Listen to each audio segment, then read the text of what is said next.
Assalamualaikum warahmatullahi wabarakatuh.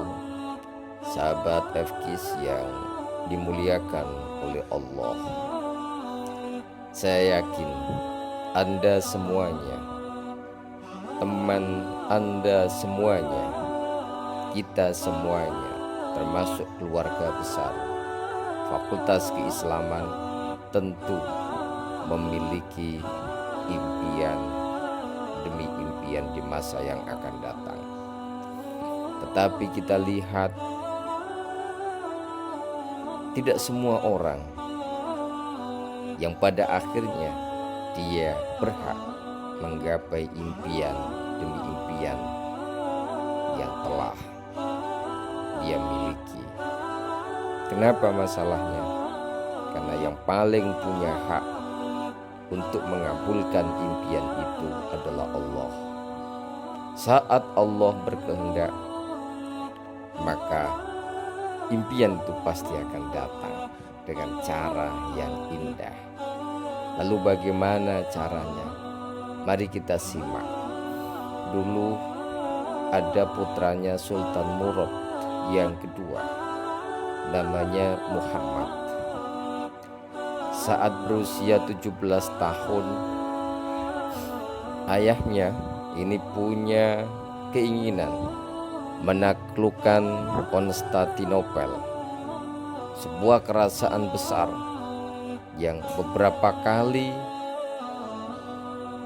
ingin ditaklukkan oleh kekuatan Islam, tetapi belum berhasil. Ada yang menarik, Sultan Murad ini akan mencari pemimpin yang akan mengkondisikan peperangan itu. Para jenderal diundang, para pembesar kerajaan juga diundang, dan termasuk putranya sendiri namanya Muhammad. Ada yang menarik, saat pemilihan ternyata tidak berdasarkan keterampilan atau pengalaman pekerjanya. Memilih pemimpin perang ternyata tidak berdasarkan usianya, tapi beliau punya cara sendiri. Caranya adalah semuanya dikumpulkan di sebuah forum yang besar. Lalu Sultan Murad bertanya, "Wahai para pembesar kerajaan, saya ingin bertanya, dan nanti yang berhasil ini tentu akan kita pilih menjadi pemimpin perang yang akan menaklukkan Konstantinopel.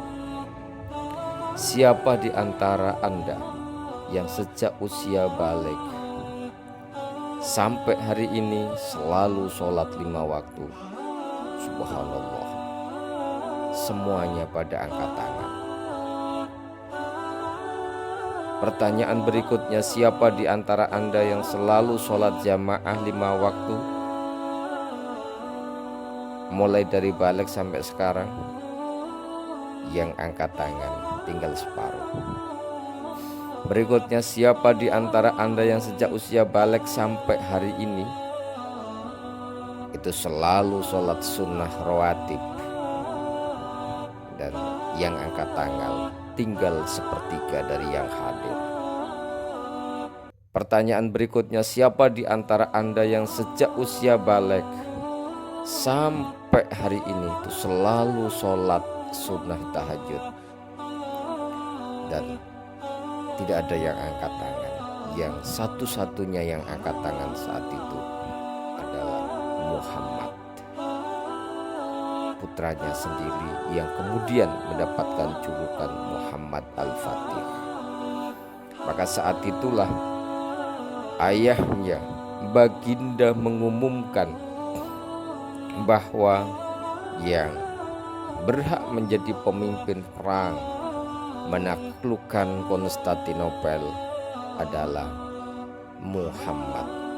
Maka usia 17 tahun memimpin pasukan yang besar, menaklukkan kerajaan yang besar. Persiapan 2 tahun dan tahun ketiga di usia 21, maka takluklah yang namanya Konstantinopel itu, dan yang memimpin adalah anak muda yang baru berusia 21 tahun. Kenapa? Karena dia memiliki istiqomah. Istiqomah inilah yang menjadi magnet mengundang datangnya pertolongan Allah. Istiqomah inilah yang akan mengundang hadirnya impian-impian itu akan menjadi nyata dan menjadi mudah. Maka jika kita ingin menggapai impian demi impian itu semakin cepat, maka caranya adalah istiqomah, atau kalau dalam bahasa rumah karakter FKIS ini adalah tertib. Mulailah dari sesuatu yang sederhana, sesuatu yang kecil, tetapi diistiqomahkan, ditertibkan. Mulailah dari sesuatu yang mungkin tidak memberatkan. Misalnya membuang sampah di tempatnya dimanapun Anda berada, tertib begitu, sampai kemudian pada saatnya nanti Anda ini merasa ada yang kurang ketika tidak membuang sampah di tempatnya. Anda merasa tidak enak ketika membuang sampah tidak pada tempatnya. Dan yang ketiga, Anda akhirnya secara otomatis melihat sampah yang memungkinkan kita ambil, kemudian kita buang meskipun bukan sampah kita. Maka inilah tanda bahwa kita sudah memiliki karakter tertib. Kalau sudah begitu, maka tunggu keajaiban dari Allah, keajaiban dari alam ini akan datang menghampiri kita dan menjadi modal percepatan datangnya kesuksesan dan impian di masa yang akan datang. Assalamualaikum warahmatullahi wabarakatuh.